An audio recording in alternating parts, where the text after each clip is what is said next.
Here we go. They were able to take Vi out Ben, BLG Yone yesterday Ben, nice. and Koi. Aurora's open, perfect. Gwen Ben, good. Thoughts on Let's not count them out Jin just Ben, yet. Jin Ben, Varus open, Azir open, Pantheon open, and there's still only one ban left. What a heli. Are they gonna ban Aurora last or not? Are they gonna ban Aurora last? Red side Koi, Aurora Flex is crazy. Varus ban, so it's Azir Pantheon. Interesting.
Tuosta speka baci kontejner jaj.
first.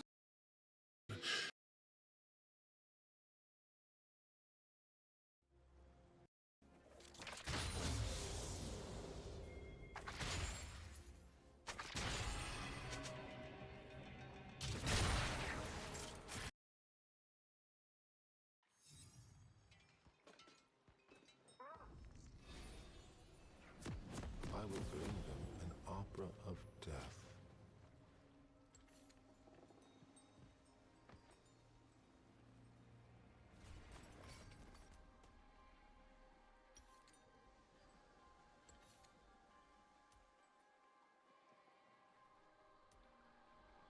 Welcome to Summoner's Rift. Fight requires a certain cruelty.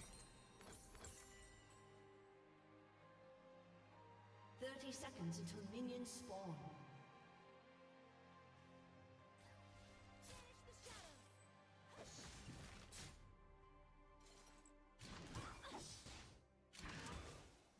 My work asks questions. It never has answers.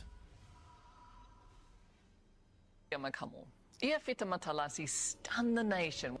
Kia ora, I'm Miriam Makamu. Ia Whita Matalasi stunned the nation when he publicly forgave his son's killer, Shane Harrison. Tonight, he takes another extraordinary step in that journey, one which brings two fathers together, a Christian and a convicted murderer. Tania Page goes inside prison for this powerful meeting that will change the lives of both men.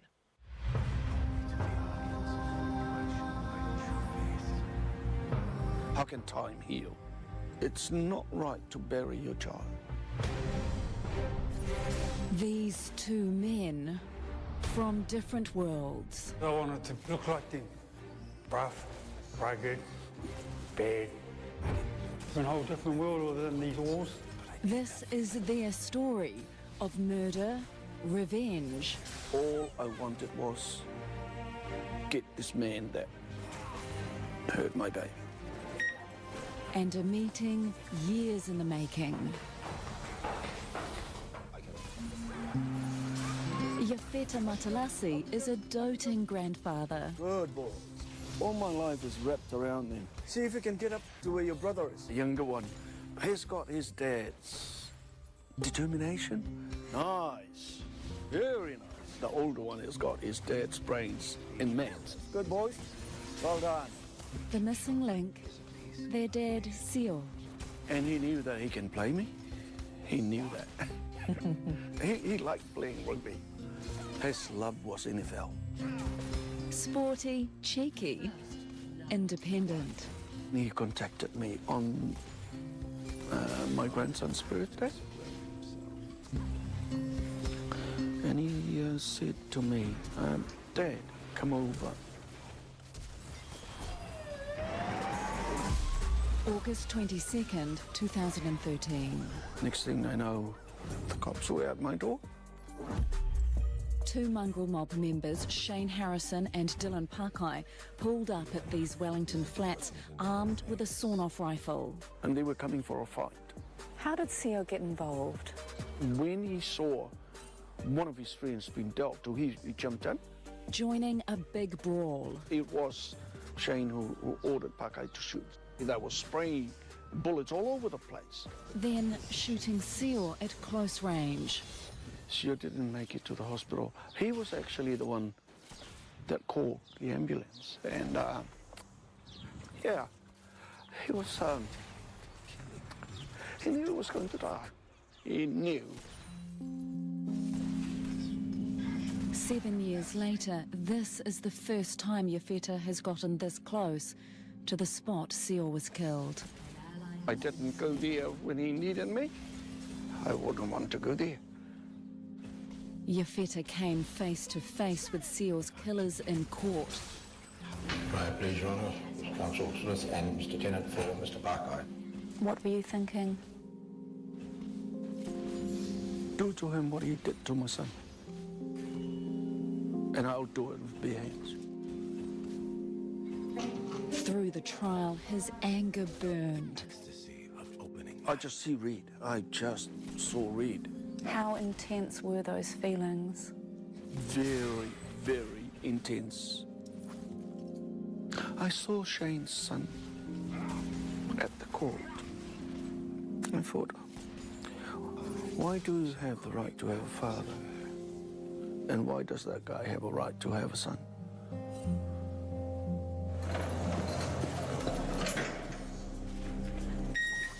We have been given extraordinary access to go inside. Thank you. To talk to Shane Harrison. There's so much I can say, want to say. Why did you want to join the Mongol mob? I wanted to be a Mongol woman because I wanted to look like them. Rough, rugged, bad.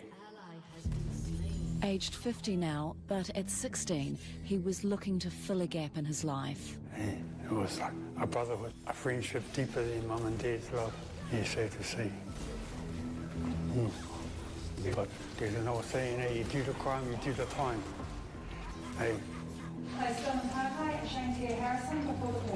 After a 3-week trial, Shane and Dylan were convicted of Seal's murder. And this enraged father was offered the chance to have his say. Writing his victim impact statement. The more I cry, the angrier I got. And there was this voice. I knew it was Seal. He was telling me, Dad, nothing you can do can bring me back. Nothing. On the day of sentencing, he stunned everyone. Without any reservations, Shane and Dylan, I forgive you. I plead with you to let Shane Pierre Harrison and Dylan Parkay go free. He's now a deeply devout man. He gives me compassion. He gives me the courage.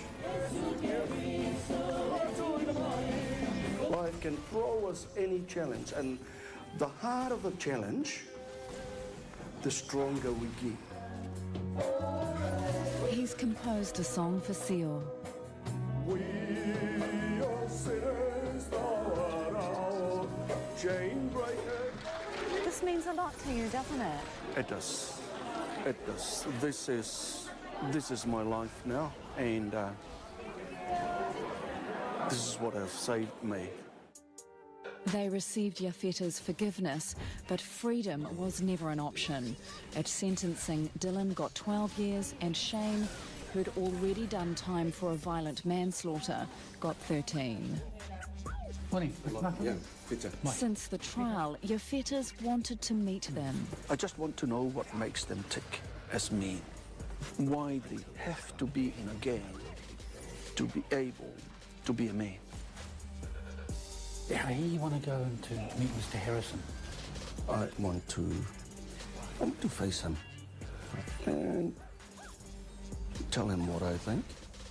Mike Hinton is an experienced restorative justice facilitator. Why not provide opportunity for people to heal? Why not provide opportunity for people to listen? How do you manage any risks involved? Well, it's simply you need to engage with everybody beforehand. And that can take years of persistence. Today, Mike's flown from Wellington to Hamilton to meet Shane's mum, Kahutoi. We need to meet all people in the conference, and particularly support people such as Kahutoi. What are you worried about? It's important that the support people understand how the conference is conducted. Good up, mate. Tēnā pai te tūtaki I a koe.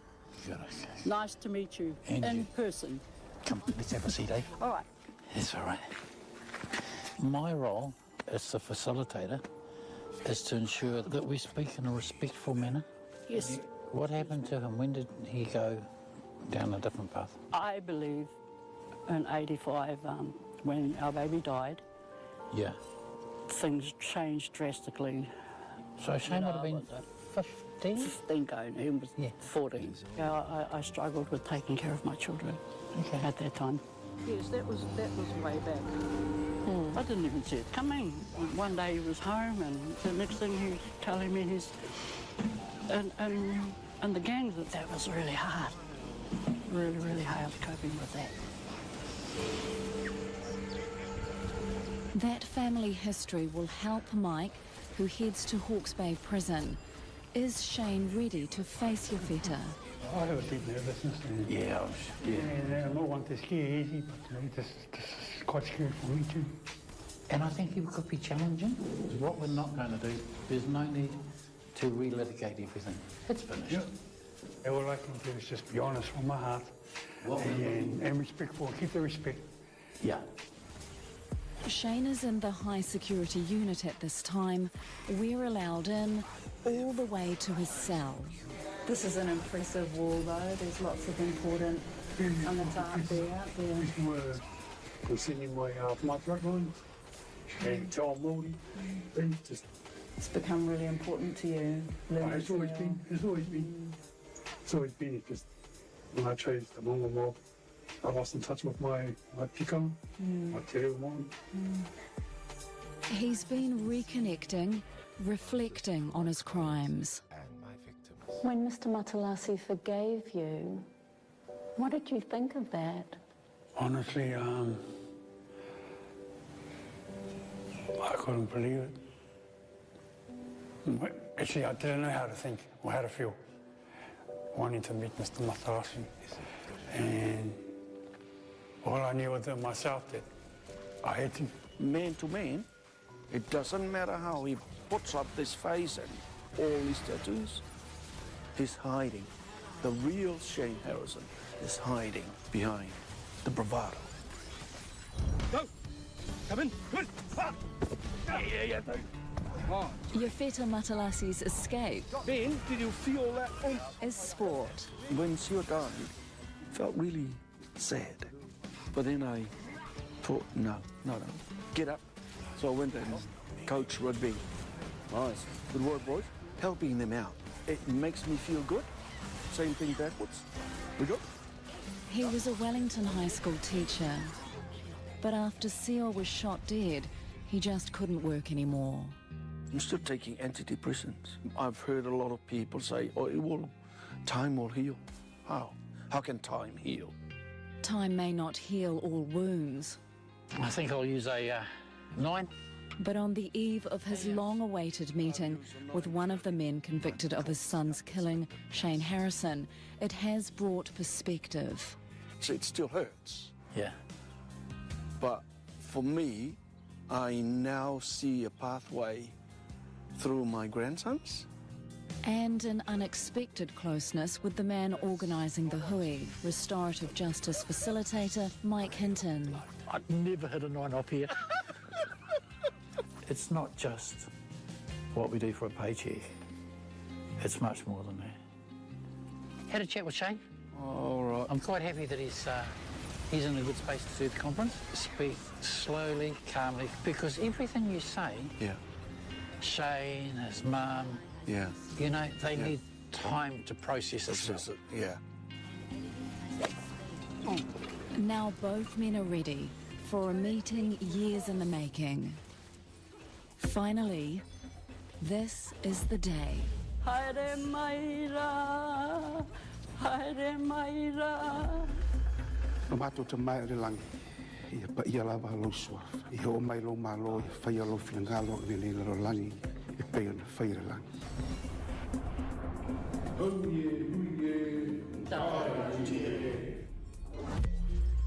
Haere maira, whakatau maira.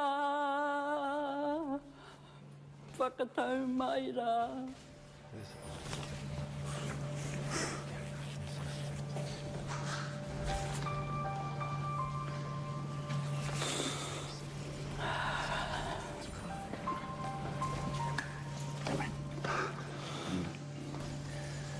Kia ora koutou, everybody. What we're going to do today is have a conversation. Okay. Yafeta, it's been a long time. Please. Shane, You're a son, I'm a son. You're a father, I'm a father. And nobody who is here can understand what I'm going through. Nobody. I was an angry man, Shane. My relatives, they were crying for blood. And I was just sitting there and looking at your family and looking at your son. This is honesty, Shane. All I wanted to do was revenge. Avenge my son's death. But then, I hold back and I came through. I'm prepared to listen to you. Kia ora koutou. Kia ora.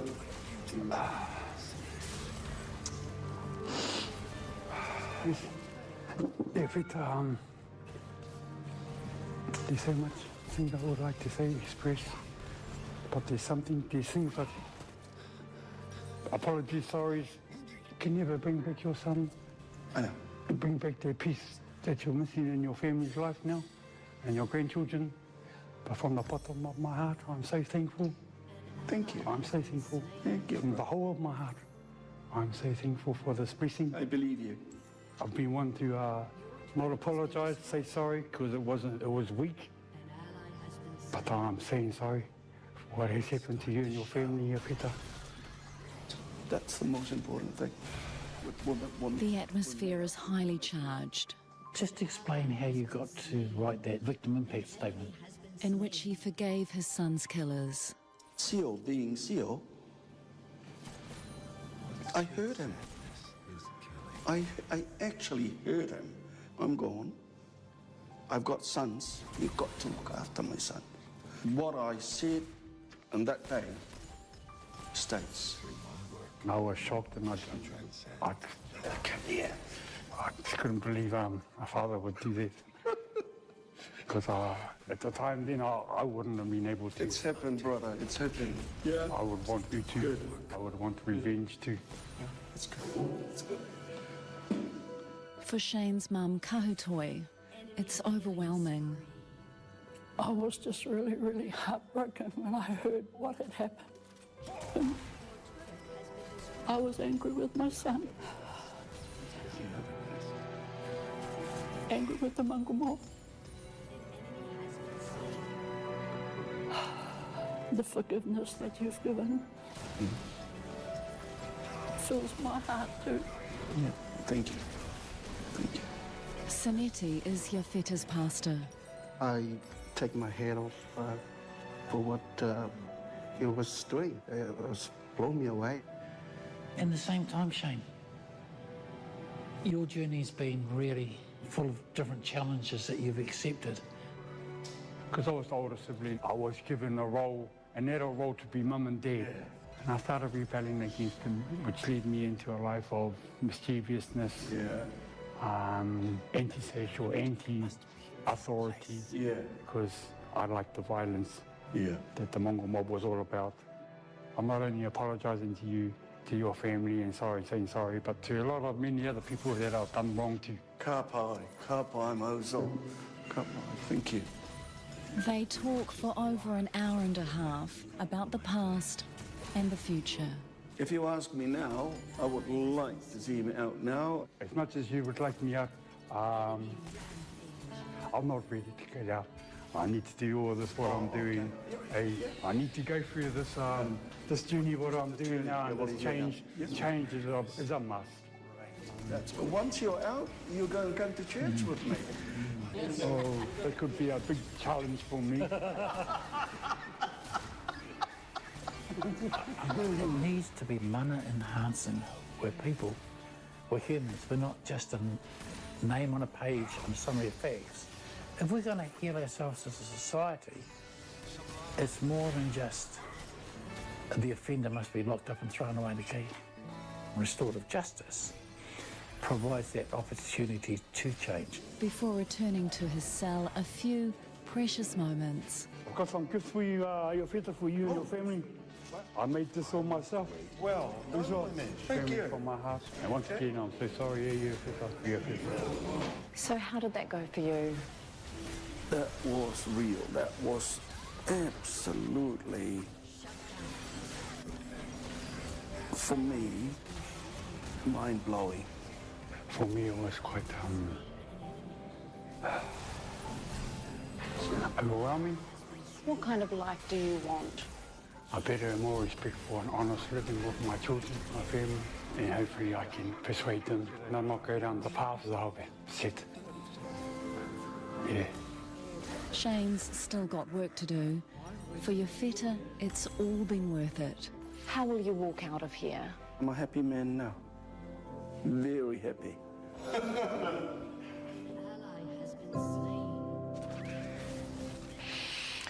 Wow, very courageous for both men. Iafeta hopes to meet Shane Harrison again. Meanwhile, Shane's been moved from high to medium security and his first parole hearing is in 2026. Now, a big mihi to Sunday producer Chris Cook. He's been working on this story for 6 years alongside the Department of Corrections to facilitate that powerful hui.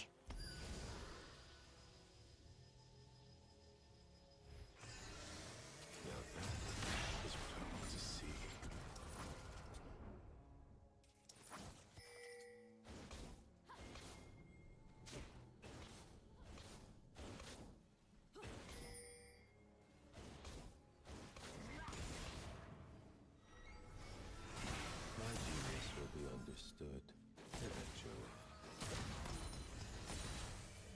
I knew you would find your mark eventually.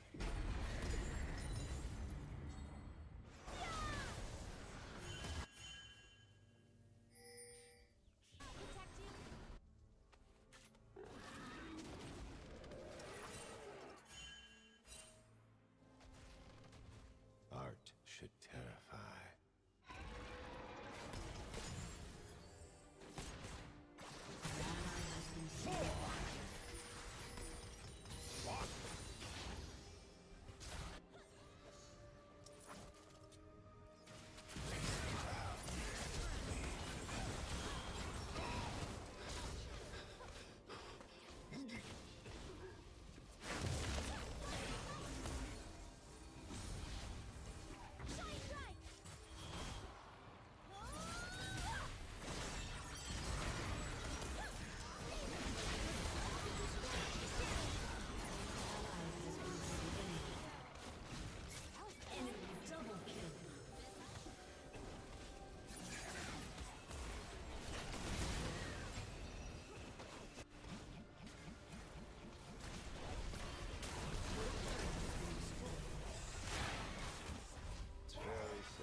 When I shoot, they dance.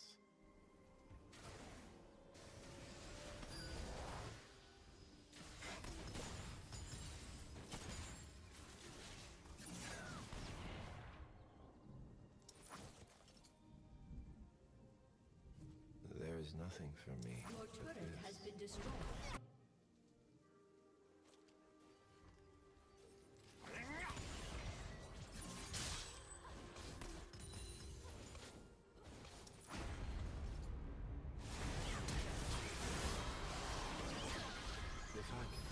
The enemy has been slain. I'm going to be so annoyed. What?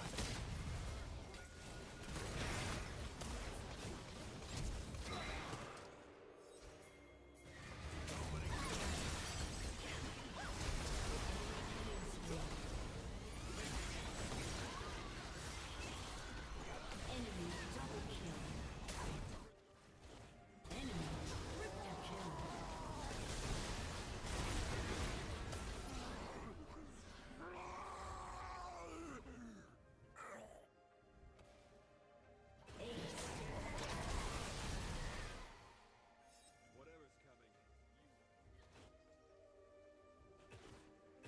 Your turret has been destroyed. My story is about why I chose to become a backpacking guide in Yosemite National Park and the circumstances that led me to to that. After my parents divorced, things changed really dramatically. My dad just vanished. My mom had basically a nervous breakdown, bedridden, non-functional. She came down with shingles. I just kind of became what she called the man of the house overnight at the age of 11. Overnight, my life really became a very dark, very sad place where I was sort of my own parent. After about 1.5 years or 2 years, I ultimately heard from my dad again, and he was going to be getting remarried. I moved in with him, and the woman that ultimately became my stepmom, she was very young. She was in her late 20s at the time, and she was really into structure and trying to get me to do chores. And so we just butted heads a lot. And ultimately, I lived with them for about 1 year until they sat me down one day and said, "You can't live here anymore. Your mom has full custody. You're living with us as a privilege, and you need to go back and live with her." So I called my mom, told her what had happened, and that I needed to live with her. And she said I couldn't because her place was too small in Southern California. She said, "Just go ahead and fly to Dallas and live with your aunts and uncles until I can meet you there." I flew to Dallas. I lived with my aunt and uncle and my 2 cousins for a while. And then ultimately my mom moved to Dallas about 1 year later. We moved into a small room above my aunt. I was 15. I didn't think anything of it at the time. Granted, my life at the time was a little rough. You know, I mean, I'd been bounced around from house to house, and I suppose there probably were people in my life who were concerned about me, but I knew kids a lot worse off than me at that point in time. I felt like a pretty average suburban kid. Nobody was listening to me, and I think that was one of the most aggravating things for me as a teenager. Adults just had these conversations over my head. They never listened to me. They never took what I had to say at face value. They never treated me like an equal. They just had conversations around me and about me, and I still identify with teenagers to this day for that reason. I'm 52, but I still feel like I'm 16 because I get it. I know what that feels like. They went ahead and signed me into the hospital. I didn't have a choice. It was either that or I run away, which I considered for about 30 seconds. And so I went into the hospital, and we walk in, and I'm just standing in this admissions office, and then they escort me onto this unit with these magnetically locked doors. And so I immediately felt out of place. And as the days went on, they said I'd be there for 2 weeks. So as the days went on, I would meet with a psychiatrist. 2 weeks passed, and 3 weeks, and like, why am I still here? So ultimately, the psychiatrist who had been in charge of me, he sat me down one day and said, "You know, we feel like you have major depression, or you're having a hard time making friendships," which I thought was absurd because they put me on in a unit with a bunch of adults. They said, "We're going to send you to the adolescent long-term unit." It sounded nightmarish. A day or two passes, and they went ahead and transferred me. I walk across the rotunda to go to this other unit, and I look in these narrow windows, and the other unit, my adult unit, had been just filled with activity, like people smoking and playing cards. It was always noisy. And this unit looked deserted. It just looked sterile. I didn't